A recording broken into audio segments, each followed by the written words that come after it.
Namroblema ka ba sa fish fillet mo kung paano mo lutuin? Panoorin mo ito dahil ito ay fish fillet with corn cream style. Tara, umpisahan na natin.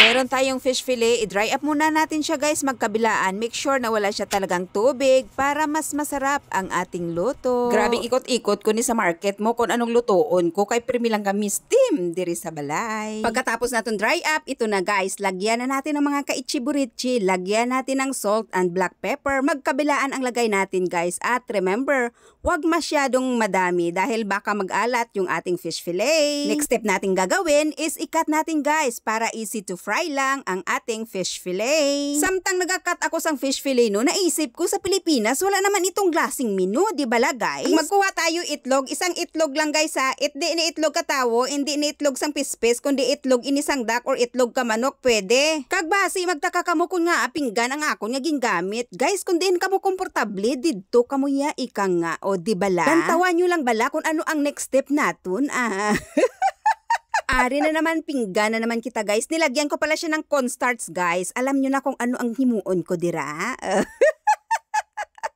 Kaalam gidya bala sa inyo. Mahilig ako sa flat. Actually guys hindi man flat ang akon nga dibdib kag ang akon nga buli. Nga mahilig ako sa flat.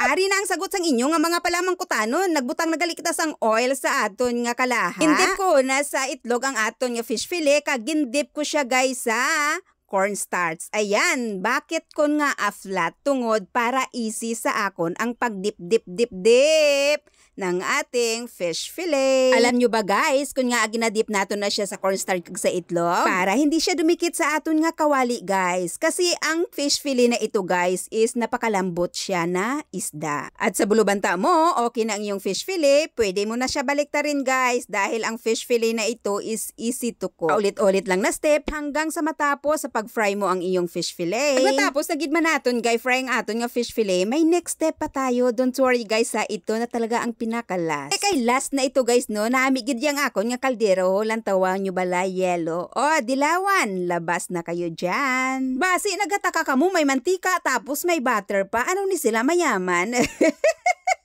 Sabi nyo guys, kung may butter, lain gid bala ang lasa kag ang hamot gid tana. Sunod is ilagay natin ang ating dinikdik na ahos, kag ilugay natin konti hanggang bumango. Sunod is ito ho, basahan ninyo guys. Ano kamo mango? Hindi kamo kabalo magbasa? Limpas ang isa kadlaw, balang ako congratulation ko sa inyo kay tungod mga maalam kamo, mga honor roll with highest honor kamo kag mga cum laude kamo karon hindi kamo kabalo magbasa.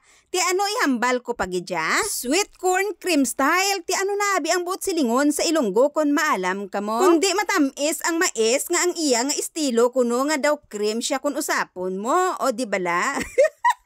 Ay nako, nawawala na tayo. So nilagyan na natin plato kanina ng black pepper guys no. Sunod is tilawan natin siya kung okay na ang kanyang lasa. Kung suwak na sa inyong panlasa, so it's time to butang na sa ang aton nga fish fillet. At haluin lang natin gently para makutid lahat natin ng fish fillet. At takpan natin 3 to 4 minutes. At ito na ang ating finished product. Absorb ng fish fillet natin ang cream. Kag ang amoy niya guys, grabe, nakakatakam, super bango. So ito na, sana may natutunan kayong isang Chinese recipe.